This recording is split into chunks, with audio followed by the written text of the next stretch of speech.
ಎಲ್ರಿಗೂ ನಮಸ್ಕಾರ. Talks with Nandish YouTube ಚಾನಲ್ಗೆ ನಿಮಗೆ ಸ್ವಾಗತ. ಇವತ್ತು ನಾವು ಒಬ್ಬರು ಟಿ ಟಿಯಲ್ಲಿ ಸಾಧನೆ ಮಾಡಿದಂಥವರ ಸಾಧಕರ ಜೊತೆ ನಾವು ಇವತ್ತು ಕೂರ್ತಿದ್ದೀವಿ. ಮೊದಲಿಗೆ ಅವರ ಪರಿಚಯನ ನಾನು ಮಾಡಿಕೊಡ್ತೀನಿ. ನಾರಾಯಣ್ ಮಳಿಕ್ ಅವರು ಮೂಲತಃ ಉತ್ತರ ಕನ್ನಡ ಜಿಲ್ಲೆಯ ಜೊಯ್ಡಾ ತಾಲೂಕಿನ ಅನುಮೋಡ್ ಗ್ರಾಮದವರು.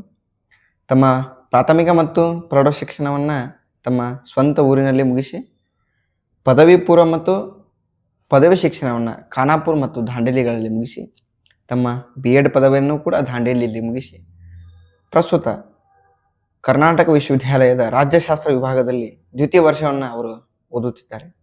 ಅವರಿಗೆ ಕಾರ್ಯಕ್ರಮಕ್ಕೆ ಸ್ವಾಗತವನ್ನು. ನಮಸ್ಕಾರ. ಇವತ್ತು ನಾವು ಕೆಲವಷ್ಟು ಟಿ ಬಗ್ಗೆ ಸಂವಾದವನ್ನು ಮಾಡೋಣ. ಅವರು ತಮ್ಮ ಅನುಭವಗಳನ್ನ ಹಂಚಿಕೊಳ್ತಾರೆ. ಸರ್, ಈಗ ನೀವು ಮೊದಲಿಗೆ ಟಿಯನ್ನು ಯಾವಾಗ ಓದಲಿಕ್ಕೆ ಪ್ರಾರಂಭ ಮಾಡಿದ್ರಿ? ನಾನು ಟಿ ಓದಲಿಕ್ಕೆ ಪ್ರಾರಂಭ ಮಾಡಿದ್ದು ನಾನು BEd ಸೆಕೆಂಡರಿಯಲ್ಲಿ ಓದುವಾಗ ನಾನು ಟಿಯನ್ನು ಓದಲಿಕ್ಕೆ ಪ್ರಾರಂಭ ಮಾಡಿದ್ದೆ. ಆದರೆ ಕನ್ಸಿಸ್ಟೆಂಟ್ ಆಗಿ ಟಿಗೆ ಓದಲಿಕ್ಕೆ ಪ್ರಾರಂಭ ಮಾಡಿದ್ದಂದರೆ ನಾನು MA ಮಾಡುವಾಗ ನಾನು ಪ್ರಾರಂಭ ಮಾಡಿದ್ದೆ. ಸುಮಾರು 6 ತಿಂಗಳಂದರೆ ನಾನು ಕನ್ಸಿಸ್ಟೆಂಟ್ ಆಗಿ ಟಿಗೆ ಓದಲಿಕ್ಕೆ ಪ್ರಾರಂಭ ಮಾಡಿದ್ದೆ ನೋಡ್ರಿ. ಸರ್, ಈಗ ನೀವು ಟಿ ಓದುವಾಗ ಯಾವುದಾದ್ರೂ ಸ್ಟಡಿ ಮೆಟೀರಿಯಲ್ಸು, ಬುಕ್ಸು, ಆಮೇಲೆ ಆನ್ಲೈನ್ ಕ್ಲಾಸಸ್ಸು, ಏನಾದರೂ ಕೋಚಿಂಗು, ಇದಕ್ಕೆ ಅಂತ ಸಪ್ರೇಟಾಗಿ ಏನಾದರೂ ಮಾಡಿದ್ರೆ? ಟಿ ಕ್ಲಿಯರ್ ಆಗಬೇಕಂದ್ರೆ ನಮ್ಮ ಮೇನ್ ಅಸ್ತ್ರ ಅಂದರೆ ಯಾವುದಂದರೆ ನಾವು 6 to 12 ಬುಕ್ಕ ಮೇನ್ ಓದ್ಬೇಕು. ಗೌರ್ಮೆಂಟ್ ಸ್ಕೂಲ್ ಏನಿರ್ತದಲ್ಲ ಅದು ಬುಕ್ಸನ್ನು ನಾವು ಮೇನ್ ಓದಲೇಬೇಕು.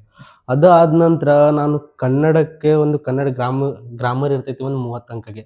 ಅದಕ್ಕೆ ನಾನು ಸಾಧನಾ ಅಕಾಡೆಮಿದಲ್ಲಿ ಕರಿಬಸಪ್ಪ ಅವ್ರದ ಒಂದು ಕ್ಲಾಸ್ ನೋಡಿದ್ದೆ. ಮತ್ತು ಆನ್ಲೈನ್ ಕ್ಲಾಸ್ ಅಂದರೆ ಯಾವುದು ಅಂದರೆ ನಾನು ಮುಲ್ತಾನಿ ಸರ್ ಅಂತ ಒಬ್ರು ಇದ್ದಾರೆ, ಅವ್ರದ್ದು ಒಂದು ಆನ್ಲೈನ್ ಕ್ಲಾಸ್ ಒಂದು ತಗೊಂಡಿದ್ದೆ. ಸೊ ಅದು ಎಲ್ಲ ನಾನು ಸ್ಟಡಿಯನ್ನು ಮಾಡಿದ್ದೆ ನೋಡ್ರಿ. ಈ ರೀತಿ ನೀವು ಮತ್ತು ಇದ್ರ ಸಪ್ರೇಟ್ ಕೋಚಿಂಗ್ ಅಂತೇನು ಮಾಡಿಲ್ಲ? ಏನಿಲ್ಲ, ಜಸ್ಟ್ ಒಂದು ಆನ್ಲೈನ್ ಒಂದು ಸಬ್ಸ್ಕ್ರೈಬ್ ಅಷ್ಟೇ ತಗೊಂಡಿದ್ದೆ ನಾ. ಸರ್, ಈಗ ನೀವು ಟಿ ಓದ್ತೀನಿ ಅಂತ ಹೇಳಿದ್ರಿ, ಅದನ್ನು ನೀವು ಯಾವ ರೀತಿ ಅಧ್ಯಯನ ಮಾಡ್ತಿದ್ರಿ ದಿನಾಲು ಸಮಯದೊಳಗಡೆ? ಅಂದ್ರೆ ನೀವು ಓದುವಂಥ 6 ತಿಂಗಳೇ ಓದ್ತೀನಿ ಅಂತ ಹೇಳ್ತಿದ್ರಿ, ಅದನ್ನ ಕನ್ಸಿಸ್ಟೆನ್ಸ್ ಅಂತ ಮೇಂಟೈನ್ ಮಾಡ್ತೀವಲ್ರಿ, ಅದನ್ನು ಯಾವ ರೀತಿ ನಾವು ಓದಿದ್ರಿ ಸರ್? ನೀವು ಸ್ವಲ್ಪ ನಾನು ಹೆಂಗೆ ಓದಿದ್ದೆ ಅಂದರೆ ಈ ಟಿಗೆ ಬೆಳಿಗ್ಗೆ ಒಂದು 5 ಗಂಟೆಗೆ ಹೇಳ್ತಿದ್ದೆ ನಾ. 5 ಗಂಟೆಗೆ ಎಳ್ದ ನಂತರ ಸುಮಾರು 3 ಗಂಟೆ ನಾವು ಓದ್ತಿದ್ದೆ. 3 ಗಂಟೆ ಓದ ನಂತರ ನಮ್ಮದು ಕಾಲೇಜ್ ಇರ್ತಿತ್ತು. ಕಾಲೇಜ್ಗೆ ಹೋದ ನಂತರ ಸುಮಾರು 10 ಗಂಟೆಗೆ ನಮ್ಮದು ಕಾಲೇಜ್ ಸ್ಟಾರ್ಟ್ ಆಗ್ತಿತ್ತು. ಕಾಲೇಜ್ ಮುಗಿಸ್ಕೊಂಡು ಯಾವಾಗ ಕಾಲೇಜ್ 2 ಗಂಟೆಗೆ ಮುಗ್ತಿತ್ತು ನಮ್ದು. ಆಮೇಲೆ ಕಾಲೇಜ್ನಿಂದ ಬಂದು 2 ಗಂಟೆಗೆ ಸುಮಾರು ಊಟ ಮಾಡಿ ಆಮೇಲೆ 3 ಗಂಟೆಗೆ ನಾನು ಮಕ್ಕೊಳ್ತಿದ್ದೆ. 3 ಗಂಟೆಗೆ ಮಕ್ಕೊಂಡು 1 ಗಂಟೆ ಮಕ್ಕೊಳ್ತಿದ್ದೆ ನಾ. ಆಮೇಲೆ 4 ಗಂಟೆಗೆ ಎದ್ದು 4 ಗಂಟೆಯಿಂದ 8 ಗಂಟೆ ತನಕ ಓದ್ತಿದ್ದೆ. ಆಮೇಲೆ 8 ಗಂಟೆಗೆ ಊಟ ಮಾಡಿ ಆಮೇಲೆ ಸುಮಾರು 9 ಗಂಟೆಗೆ ಪುನಃ ಒಂದು ಸ್ಟಡಿಯನ್ನು ಮಾಡಲಿಕ್ಕೆ ಮಾಡ್ತಿದ್ದೆ. ವಾಪಸ್ 9ನಿಂದ 11:30 ತನಕ ಹಿಂಗೆ ಓದ್ತಿದ್ದೆ. ನಂದು ದಿನಾಲೂ ರೊಟೀನ್ ಅಂದರೆ ಈ ಥರ ಇರ್ತಿತ್ತು. ಸರ್, ಈಗ ನೀವು ಟಿ ಎಷ್ಟು ಸಾರಿ ಬರ್ದಿದ್ರಿ? ನಾನು ಟಿ ಬರೆದಿದ್ದು ಸುಮಾರು 3 ಸತ ನಾ ಬರೆದಿದ್ದೆ. ಆದರೆ 2 ಸತ ನಾ ಎಕ್ಸಾಮ್ದಲ್ಲಿ ಫೇಲ್ ಆದೆ. 3ನೇ ಸತ ಏನು ಎಕ್ಸಾಮ್ ಬರೆದಲ್ಲ ಅದರಲ್ಲಿ ನಾ ಪಾಸ್ ಆದೆ. ಈಗ ನೀವು 3 ಸತಿ ಬರ್ದಿ ಅಂತ ಹೇಳಿದ್ರಿ, ಅದರೊಳಗಡೆ ನೀವು 2 ಸರಿ ಏನು ಸಫಲತೆಯನ್ನು ಕಾಣಲಿಲ್ಲ, ಆ ಸಂದರ್ಭದಲ್ಲಿ ನಿಮಗೆ ಎದುರಾದಂಥ ಸಮಸ್ಯೆಗಳು, ಎಕ್ಸಾಮ್ ಹಾಲ್ನಲ್ಲಿ ನೀವು ಫೇಸ್ ಮಾಡುವಂಥ ಸಮಸ್ಯೆಗಳು, ಇದ್ರ ಬಗ್ಗೆ ಸ್ವಲ್ಪ ಏನಾದರೂ ಹೇಳಿ. ನಾವು ಏನು 3 ಸತ ಎಕ್ಸಾಮ್ ಬರೆದಿದ್ದೇನಲ್ಲ ಅದರಲ್ಲಿ 2 ಸತ ನನಗೆ ವಿಫಲತೆ ಸಿಗ್ತಲ್ಲ. ಅದರಲ್ಲಿ ಮೇನ್ ಕಾರಣ ಅಂದರೆ ನನ್ನ ಆ ಎಕ್ಸಾಮ್ಗೆ ಪ್ರಿಪ್ರೇಷನ್ ಮಾಡೋ ಕನ್ಸಿಸ್ಟೆನ್ಸ್ ಮೇನ್ ಇಲ್ಲ ಆಗಿತ್ತು. ಅದರಲ್ಲಿ ನನಗೆ ಒಂದು ಕನ್ಸಿಸ್ಟೆನ್ಸ್ ಇಲ್ಲ. ಅದಕ್ಕಾಗಿ ನಾನು ಎಲ್ಲಿ ವಿಫಲತೆ ಆದೆ ಅಲ್ಲ, ಅದನ್ನು ಉದ್ದೇಶ ಇಟ್ಕೊಂಡು ನಾವು 3ನೇ ಎಕ್ಸಾಮ್ದಲ್ಲಿ ಏನು ಕನ್ಸಿಸ್ಟೆನ್ಸ್ ಆಗಿ ಸ್ಟಡಿ ಮಾಡಿದಲ್ಲ, ಆ ಕಾರಣಕ್ಕಾಗಿ ನಾನು 3ನೇ ಎಕ್ಸಾಮ್ದಲ್ಲಿ ಈ ಪಾಸ್ ಆದೆ. ಈಗ ಪ್ರಸ್ತುತ ಏನು ನೀವು 2025 ಟಿಯನ್ನು ಪಾಸ್ ಆಗಿದ್ರಿ ಅಂತ ಹೇಳಿ, ಈಗ ಹಲವಾರು ಜನ ಟಿಯನ್ನು ಓದ್ತಿರ್ತಾರೆ. ಅವರು ಮೊದಲೇ ಆಗಿರ್ಬೋದು, 2ನೇ ಚಾನ್ಸ್ ಆಗಿರ್ಬೋದು, ವಿಫಲತೆಯನ್ನು ಕಂಡಿರ್ತಾರೆ. ಅವ್ರಿಗೆ ನೀವೇನು ಹೇಳಕ್ಕೆ ಬಯಸ್ತೀರಿ? ನೋಡ್ರಿ, ಎಲ್ಲರೂ ಏನು ತಿಳ್ಕೊಳ್ತಾರ ಟಿ ಅಪ್ಪ ಏನಪ್ಪ ಇದು 6ನೇ 10ನೇ ತನಕ ಬುಕ್ನಿಂದನೇ ಬರ್ತೈತಿ, ಕನ್ನಡ ಇಂಗ್ಲೀಷ್ ಗ್ರಾಮರ್ನೇ ಬರ್ತೈತಿ, ಏನು ಆರಾಮಾಗಿ ಇದು ಕ್ಲಿಯರ್ ಮಾಡ್ಬೋದು ಅಂತ ತಿಳ್ಕೊತಾರೆ. ಆದರೆ ನಾವು ತಿಳ್ಕೊತೇವೆ ಅಷ್ಟು ಸುಲಭ ಅಲ್ಲ ಈ ಟಿ ಎಕ್ಸಾಮ್. ಸುಮಾರು ಎಷ್ಟು ವರ್ಷಕ್ಕೆ ಸುಮಾರು 2 ಲಕ್ಷದಿಂದ 2.5 ಲಕ್ಷ ಅವರು ಈ ಟಿ ಟಿ ಎಕ್ಸಾಮ್ ಬರೀತಾರೆ. ಆದರೆ ಕ್ವಾಲಿಫೈ ಆಗೋರು ಎಷ್ಟು 12,000ರಿಂದ 15,000 ಅಷ್ಟೇ ಕ್ವಾಲಿಫೈ ಆಗ್ತಾರೆ. ಕಾರಣ ಯಾಕೆಂದ್ರೆ ಇಷ್ಟು ಈ ಎಕ್ಸಾಮ್ಗೆ ಸುಲಭ ಅಂತ ತಿಳ್ಕೊತಾರೆ. ನಾವು ಈ ಎಕ್ಸಾಮ್ದಲ್ಲಿ ಕ್ಲಿಯರ್ ಮಾಡಬೇಕಂದ್ರೆ ಮೇನ್ ನಮ್ದು ಕನ್ಸಿಸ್ಟೆನ್ಸಿ ಇರಬೇಕು ಮತ್ತು ಪ್ರಿವಿಯಸ್ ಕ್ವಶನ್ ಪೇಪರ್ ನಾವು ಚೆನ್ನಾಗಿ ಪ್ರಿಪೇರ್ ಮಾಡಬೇಕು. ಯಾವ ರೀತಿ ಕ್ವಶನ್ ಬಂದೈತಿ, ಯಾವ ರೀತಿ ಕ್ವಶನ್ ಇವರು ತೆಗಿತಾರ, ಮತ್ತು ಇನ್ನು ನಾವು ಸಿಲೆಬಸ್ ಇಟ್ಕೊಳ್ಬೇಕು. ಸಿಲೆಬಸ್ ಪ್ರಕಾರ ನಾವು ಎಲ್ಲ ಚೆನ್ನಾಗಿ ನಾವು ಪ್ರಿಪೇರ್ ಮಾಡಿದರೆ ಅಷ್ಟೇ ನಾವು ಈ ಒಂದು ಟಿ ಟಿ ನಾವು ಗೆಲ್ಲಬಹುದು. ಸರ್, ಈಗ ಟಿ ಟಿ ಓದೋರಿಗೆ ದಿನಾಲು ಎಷ್ಟು ಗಂಟೆ ಮತ್ತು ಅವರು ಯಾವಾಗ ಓದ್ಬೇಕಂತ ನೀವು ಹೇಳ್ತೀರಿ ಸರ್? ಈಗ ನೋಡ್ರಿ, ಈ ಯಾವುದೇ ಕೂಡ ಎಕ್ಸಾಮ್ಗೆ ಇರಲಿ, ಎಷ್ಟು ಗಂಟೆ ಓದೋಕ್ಕಿಂತ ಮುಂಚೆ ನಾವು ಎಷ್ಟೊಂದು ಓದಿದ್ದನ್ನು ಎಷ್ಟು ನೆನಪು ಇಟ್ಕೊಂಡಿದ್ದು ಅದು ಬಹಳ ಮಹತ್ವ. ಆದರೆ ಕ್ಯಾಜುವಲಿಯಾಗಿ ಹೇಳೋದಂದ್ರೆ ಸುಮಾರು 4-5 ಗಂಟೆ ಆದರೂ ಪ್ರತಿದಿನ ಓದಲೇಬೇಕು ನೋಡ್ರಿ, ಒಂದು ಟಿ ಟಿ ಎಕ್ಸಾಮ್ ಪಾಸ್ ಆಗಲೇಬೇಕಂದ್ರೆ. ದಿನಾಲು 4-5 ಗಂಟೆ, ದಿನಾಲು 4-5 ಗಂಟೆ ಆದರೂ ಓದಲೇಬೇಕು ಸರ್. ಅದನ್ನು ನೀವು ಈಗ ಬಹಳಷ್ಟು ಜನ ಹೇಳ್ತಾರೆ, ನೀವು ಬೆಳಿಗ್ಗೆ ಓದ್ರಿ, ರಾತ್ರಿ ಓದ್ರಿ, ಅಥವಾ ನೀವು ಬೆಳಿಗ್ಗೆ ಆದರೂ ರಾತ್ರಿ ಆದರೂ ಓದ್ರಿ, ಯಾವಾಗಾದರೂ ಓದ್ರಿ ಅಂತ. ಇದ್ರೊಳಗೆ ನಿಮ್ಮ ವಿಷಯ ಅಂದ್ರೆ ನೀವು ಯಾವ ರೀತಿ ಓದಿದ್ರೆ ಚೆನ್ನಾಗಾಗುತ್ತೆ ಅಂತ ಹೇಳ್ತೀರಿ?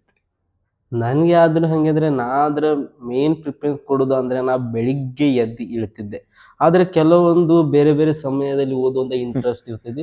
ಸೊ ಅವ್ರದ್ದು ವೈಯಕ್ತಿಕದ ಸಂಬಂಧಿತದು.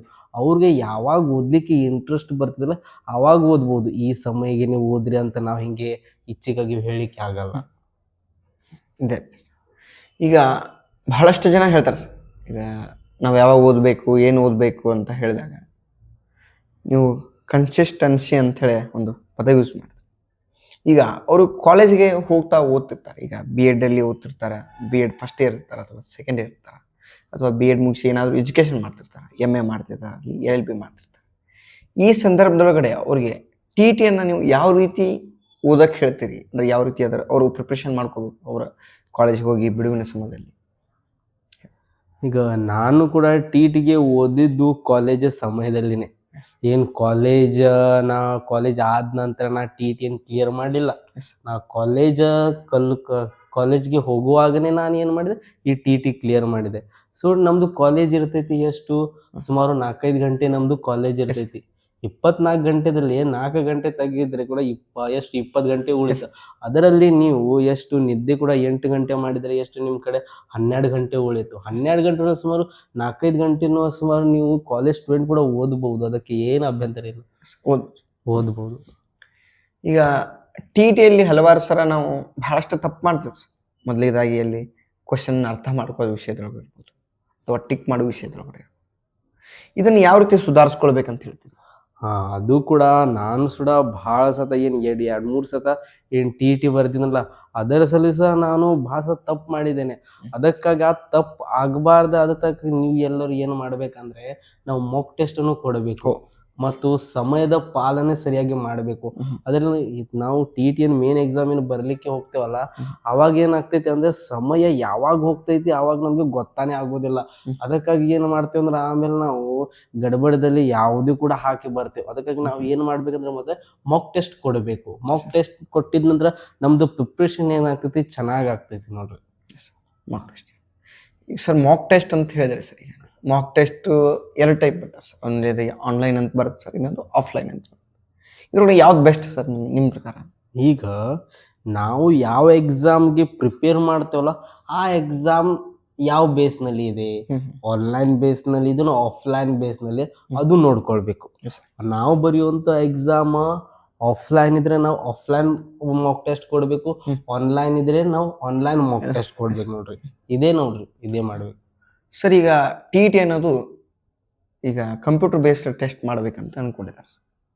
ಅವ್ರಿಗೆ ಯಾವ ರೀತಿ ಓದೋಕೆ ಪ್ರಯತ್ನ ಮಾಡ್ತೀವಿ ಸರ್? ಈಗ ಭಾಳಷ್ಟು ಜನ ಕಂಪ್ಯೂಟರ್ ಒಳಗಡೆ ಕೂತಿರಲ್ಲ, ಒಂದ್ಸರಿನೂ ಅವ್ರು ಅಟೆಂಪ್ಟ್ ಮಾಡಲ್ಲ. ಇವಾಗ ನೀವು ಅವ್ರಿಗೆ ಏನು ಹೇಳಕ್ಕೆ ಬಯಸ್ತೀವಿ? ಅವ್ರಿಗೆ ನಾ ಹೇಳೋದು ಬಯಸೋದಂದ್ರೆ ಏನಂದರೆ, ನಾವು ಈಗ ಯಾವುದು ಕೂಡ ಇನ್ಸ್ಟಿಟ್ಯೂಟ್ ಏನ್ ಮಾಡ್ತೈತಿ, ಕಂಪ್ಯೂಟರ್ ಬೇಸ್ ಟೆಸ್ಟ್ ನಡೆಸ್ತಾರ. Yes. ನಾವು ಅಲ್ಲಿ ಹೋಗಿ ಮೊದ್ಲು ಏನ್ ಮಾಡ್ಬೇಕು, ನಮ್ ಪ್ರಿಪ್ರೇಷನ್ ಮಾಡ್ಬೇಕು. ಡೈರೆಕ್ಟ್ ಹೋಗಿ ಎಕ್ಸಾಮ್ ಸೆಂಟರ್ದಲ್ಲಿ ನಾವು ಎಕ್ಸಾಮ್ ಬರಿತೇವೆ ಅಂದ್ರೆ ಆಗಲ್ಲ.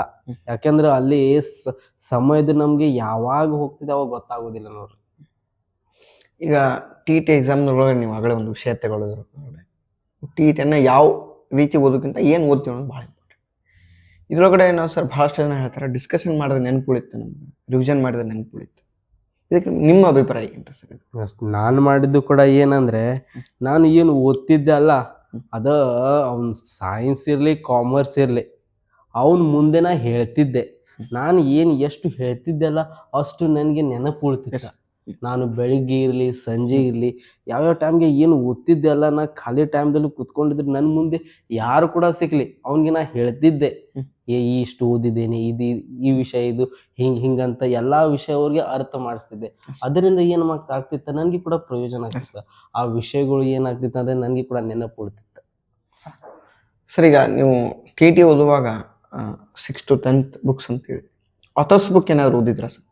ಇಲ್ಲ ಆಥರ್ಸ್ ಬುಕ್ ಅಂದ್ರೆ ನಾವು ಮೇನ್ ಅಂದ್ರೆ ಸೋಷಿಯಲ್ ಸೈನ್ಸ್ಗೆ ಅದಕ್ಕೆ ಓದಿದಂದ್ರೆ 6 to 10 ಬುಕ್ಸ್, 6 to 10th ಇರಲಿ. ಆಮೇಲೆ ಸೈಕಾಲಜಿಗೆ ಓದಿದ್ದೆ ಅಂದ್ರೆ ಕೆ ಎಂ ಸುರೇಶ್ದು ಒಂದು ಓದಿದ್ದೆ.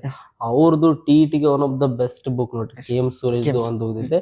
ಆಮೇಲೆ ಏನು ಇಂಗ್ಲಿಷ್ ಮತ್ತು ಏನು ಕನ್ನಡ ಗ್ರಾಮರ್ಗೆ ಇತ್ತಲ್ಲ, ಅದು ಕರಿಬಸಪ್ಪ ಇರಲಿ, ಮತ್ತು ಆನ್ಲೈನ್ ಕ್ಲಾಸ್ ಒಂದು ತೊಗೊಂಡಿದ್ದೆ. ಯಾರದು ಮುಲ್ತಾನಿ ಸರ್ ಅಂತ ಒಬ್ರು ಇದ್ದಾರೆ, ಅವ್ರು ಕರ್ನಾಟಕ ಅಕಾಡೆಮಿ ಅಂತ, ಅವ್ರದ್ದು ಒಂದು ಸಬ್ಸ್ಕ್ರೈಬ್ ತೊಗೊಂಡು ಅವ್ರದ್ದು ಒಂದು ಕ್ಲಾಸ್ ಕೇಳಿದ್ರೆ. ಅವರು ಕೂಡ ಒಂದು ಸೈಕಾಲಜಿ ಅಂದರೆ ಭಾಳ ಚೆನ್ನಾಗಿ ಹೇಳ್ತಾರೆ. ಸರ್, ಈಗ ಎಕ್ಸಾಮ್ ಹಾಲ್ ಅಂತಂದಾಗ ಯಾರಿಗೂ ಒಂದು ಯುದ್ಧದ ರೀತಿ ಒಳಗಡೆ ಇರುತ್ತೆ. ಈ ಎಕ್ಸಾಮ್ ಹಾಲ್ ಒಳಗಡೆ ಸ್ಪರ್ಧಾರ್ಥಿಗಳು ಬರೆಯುವಂಥ ವಿದ್ಯಾರ್ಥಿಗಳು ಯಾವ ರೀತಿ ಅದನ್ನು ಫೇಸ್ ಮಾಡಬೇಕು, ಅಲ್ಲಿ ನೀವು ಟೈಮ್ ಮ್ಯಾನೇಜ್ಮೆಂಟ್ ಅಂತ ಹೆಂಗೆ ಮಾಡ್ಕೋಬೇಕು ಸರ್? ಹೆಂಗಂದ್ರೆ ನಮಗೆ ಟಿ ಇ ಟಿದಲ್ಲಿ ಇರುವುದು 4 ಸಬ್ಜೆಕ್ಟ್ ರೀ.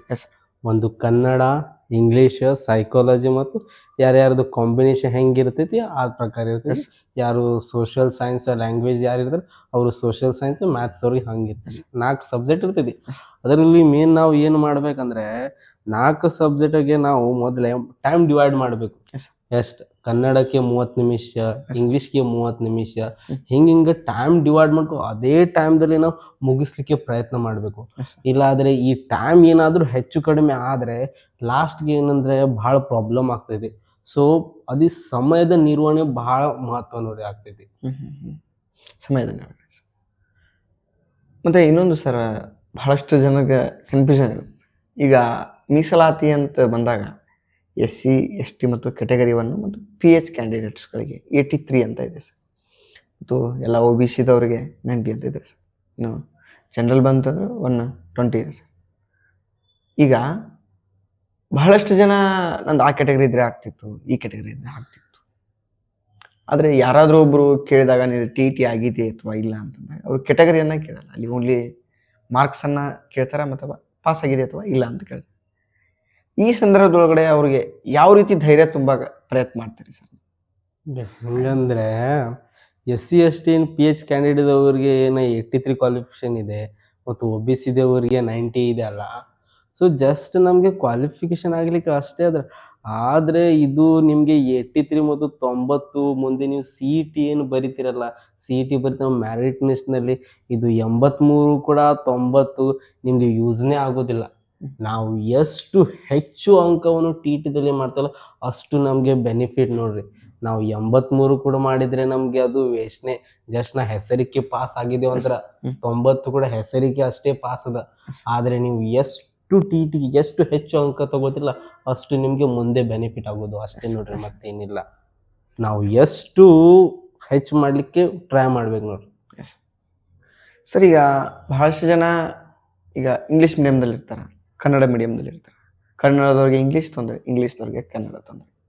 ಅದನ್ನು ನೀವು ಯಾವ ರೀತಿ ಅವ್ರಿಗೆ ಓದಬೇಕು ಅಥವಾ ನಿಮ್ಮ ಅನುಭವ ಅದರೊಳಗಡೆ, ಇನ್ನು ಕನ್ನಡ ಮೂಲತಃ ಕನ್ನಡ ಮೀಡಿಯಮ್ದಲ್ಲಿ ನೀವು ಅದನ್ನು ಯಾವ ರೀತಿ ಫೇಸ್ ಮಾಡಿರಿ ಇಂಗ್ಲೀಷ್ ಕ್ವಶನ್ಸ್ ಅನ್ನೋದು? ಇಂಗ್ಲೀಷ್ನ ಹೆಂಗೆ ಫೇಸ್ ಮಾಡಿದಂದ್ರೆ ಪ್ರತಿದಿನ ಇಂಗ್ಲೀಷ್ ನ್ಯೂಸ್ ಪೇಪರ್ ಓದ್ತಿದ್ರಿ. ಇಂಗ್ಲೀಷ್ ನ್ಯೂಸ್ ಪೇಪರ್ ಓದ್ ನಂತರ ಅದರಲ್ಲಿ ಕೆಲವೊಂದು ವೊಕ್ಯಾಬ್ಯುಲರೀಸ್ ಬರ್ತಿದ್ರಿ. ಅಲ್ಲಿ ವೊಕ್ಯಾಬ್ಯುಲರೀಸ್ ಯಾವ್ಯಾವ್ದು ಡಿಫಿಕಲ್ಟ್ ಇದೆ, ಆ ವರ್ಡ್ಸ್ ನನಗೆ ಮೀನಿಂಗ್ ಗೊತ್ತಿಲ್ಲ ಅದು ಏನು ಮಾಡ್ತಿದ್ದೆ ಅಂದರೆ ಒಂದು ನೋಟ್ಬುಕ್ನಲ್ಲಿ ಬರ್ತಿದ್ದೆ. ನೋಟ್ಬುಕ್ನಲ್ಲಿ ಪ್ರತಿದಿನ ಎಷ್ಟು 5 ಅಷ್ಟೇ ಮೀನಿಂಗ್ನ ಐದೈದು ವಾಕ್ಯಾಬ್ಲರಿ ಅಷ್ಟೇ ಪ್ರಿಪೇರ್ ಮಾಡ್ತಿದ್ದೆ. ಸೊ ಆ ಥರ ಕನ್ಸಿಸ್ಟೆಂಟಾಗಿ ಇಟ್ಕೊಂಡು ಹೋದರೆ ನಾವು ಇಂಗ್ಲೀಷ್ನಲ್ಲಿ ಕೂಡ ಸ್ವಲ್ಪ ಒಂದು ಗ್ರಿಪ್ ತಗೊಳ್ಬೋದು. ಮತ್ತೇನಂದರೆ ಇಲ್ಲಿ ಗ್ರಾಮರ್ ಇರ್ತೈತಿ. ಗ್ರಾಮರ್ ಏನು ನಾವು ಕನ್ನಡ ಹೈಸ್ಕೂಲ್ ಕನ್ನಡ ಶಾಲೆ ಇದ್ರೆ ಸಹ ಅಲ್ಲಿ ಗ್ರಾಮರ್ ಕಲಿಸ್ತಾರ. ಸೊ ಮತ್ತು ಅಲ್ಲಿ ಪ್ಯಾಸೇಜ್ ಒಂದು ಇರ್ತೈತಿ. ನಮಗೆ ಓದಲಿಕ್ಕೆ ಬಂದರೆ ಅಂದರೆ ನಾವು ಆರಾಮಾಗಿ ನಾವು ಇಂಗ್ಲೀಷ್ನಲ್ಲಿ ಚೆನ್ನಾಗಿ ಮಾರ್ಕ್ಸ್ ತಗೊಳ್ಬೋದು. ಈಗ ಕನ್ನಡ ಮೀಡಿಯಮ್ದವ್ರು ಅಂತ ಹೇಳ್ತಾರೆ ಸರ್, ಇಂಗ್ಲೀಷ್ದವ್ರಿಗೆ ಕನ್ನಡ ತೊಂದರೆ ಆಗುತ್ತೆ, ಅವಾಗ ಅವ್ರಿಗೆ ಏನು ಬಯಸ್ತೀರಿ? ಅಥವಾ ಯಾವುದಾದ್ರು ಬುಕ್ಸ್ ರೆಫರ್ ಮಾಡ್ತೀರಿ ನಾನು ಕನ್ನಡ ಮಾಧ್ಯಮದೊಳಗಡೆ, ಅಥವಾ ವ್ಯಾಕರಣದಾಗಿರ್ಬೋದು 1 to 10th ಆಗಿರ್ಬೋದು? ಹಾಂ ಸರ್, ಈಗ ನೀವು ಕನ್ನಡ ಮಾಧ್ಯಮದವ್ರಿಗೆ ಇಂಗ್ಲೀಷ್ ಯಾವ ರೀತಿ ಅಂತ ಹೇಳಿ, ಇಂಗ್ಲೀಷ್ ಮಾಧ್ಯಮದವ್ರು ಇರ್ತಾರೆ ಸರ್, ಅವ್ರಿಗೆ ಕನ್ನಡ ವ್ಯಾಕರಣದ ಭಾಳ ತೊಂದರೆ ಆಗುತ್ತೆ ಸರ್. ಅವ್ರಿಗೆ ನೀವೇನಾದರೂ ಆಥರ್ ಬುಕ್ಸು ಅಥವಾ ಇಷ್ಟರಿಂದ ಅಂದರೆ ಇಷ್ಟನೇ ತರಗತಿಯಿಂದ ಇಷ್ಟನೇ ತರಗತಿಯೊಳಗೆ ಈ ಗ್ರಾಮರ್ ಒಳಗಡೆ ಓದ್ರಿ, ಅಥವಾ ಅವ್ರಿಗೇನಾದರೂ ಕನ್ನಡ ವ್ಯಾಕರಣದ ಬಗ್ಗೆ ಏನಾದ್ರು ಮಾಹಿತಿ ಕೊಡ್ಬೋದಾ? ನಾವು ಯಾವುದೋ ಆಥರ್ಸ್ ಬುಕ್ ಕೂಡ ಓದೋದು ಅವಶ್ಯಕತೆ ಇಲ್ಲ. ಏನು 6 to 10th ಏನು ಕನ್ನಡ ಪಠ್ಯಪುಸ್ತಕದಲ್ಲಿ ಏನು ಗ್ರಾಮರ್ ಇದೆಯಲ್ಲ, ನಾವು ಅದೇ ಚೆನ್ನಾಗಿ ಪ್ರಿಪೇರ್ ಮಾಡ್ಕೊಂಡು ಹೋಗಿದ್ರೆ ನಾವು ಅಲ್ಲಿಂದನೇ ಕ್ವಶನ್ಸ್ ಬರ್ತೈತಿ. ಅದ ಬಿಟ್ಟು ಬೇರೆ ಯಾವುದು ಕೂಡ ಔಟ್ ಆಫ್ ಸಿಲೆಬಸ್ ಕ್ವಶನ್ ಬರೋದಿಲ್ಲ. ಅದಕ್ಕಾಗಿ ನಾವು ಕನ್ನಡ ಗ್ರಾಮರ್ ನಾವು ಚೆನ್ನಾಗಿ ನಮಗೆ ಅಂಕ ಸಿಗಬೇಕಂದ್ರೆ ನಾವು ನಮಗೆ ಮೇನ್ ಅಸ್ತ್ರ ಅಂದರೆ 6 to 10th ಯಾವುದು ಕನ್ನಡ ಪುಸ್ತಕದಲ್ಲಿ ಆ ಕನ್ನಡ ಪಾಠ ಆದ ನಂತರ ಹಿಂದ್ಗಡೆ ಯಾವುದು ಇರ್ತೈತಿ ನೋಡ್ರಿ ಗ್ರಾಮರ್ಸ್, ಅದು ಚೆನ್ನಾಗಿ ನಾವು ಪ್ರಿಪೇರ್ ಮಾಡ್ಬೇಕು ನೋಡ್ರಿ, ಅದೇ ಬರ್ತೈತಿ ಎಕ್ಸಾಮ್ದಲ್ಲಿ. ಇನ್ನೂ ಈ ರೀತಿಯ ಹಲವಾರು ಸಂದರ್ಶಕರನ್ನ ಕರೆಸಿ ನಾವು ನಮ್ಮ ಯೂಟ್ಯೂಬ್ ಚಾನಲ್ ಮುಖಾಂತರ ನಿಮಗೆ ಮಾಹಿತಿಯನ್ನು ಕೊಡ್ತೇವೆ. ಅದರ ಸಲುವಾಗಿ ನೀವು ನಮ್ಮ ಚಾನಲನ್ನು ಲೈಕ್ ಮತ್ತು ಶೇರ್ ಹಾಗೂ ಸಬ್ಸ್ಕ್ರೈಬ್ ಮಾಡುವುದರ ಮುಖಾಂತರ ನಮಗೆ ನಿಮ್ಮ ಬೆಂಬಲವನ್ನು ಕೊಡಬೇಕಂತೇಳಿ ನಾನು ನಮ್ಮ ಎಲ್ಲ ಪ್ರೇಕ್ಷಕರಲ್ಲಿ ವಿನಂತಿಯನ್ನು ಕೇಳ್ತೀನಿ. ಈ ವಿಡಿಯೋನ ನೋಡೋರು ಮತ್ತು ಈಗಾಗಲೇ ಸಬ್ಸ್ಕ್ರೈಬ್ ಮಾಡಿದವರು, ಇನ್ನು ಮುಂದೆ ಯಾರು ವಿಡಿಯೋ ಸಬ್ಸ್ಕ್ರೈಬ್ ಮಾಡಿಲ್ಲ ಅವರು ಕೂಡ ನಮ್ಮ ಚಾನಲ್ನ ಸಬ್ಸ್ಕ್ರೈಬ್ ಮಾಡಬೇಕಂತೇಳಿ ತಮ್ಮಲ್ಲಿ ಕೇಳ್ಕೊಳ್ತೀನಿ.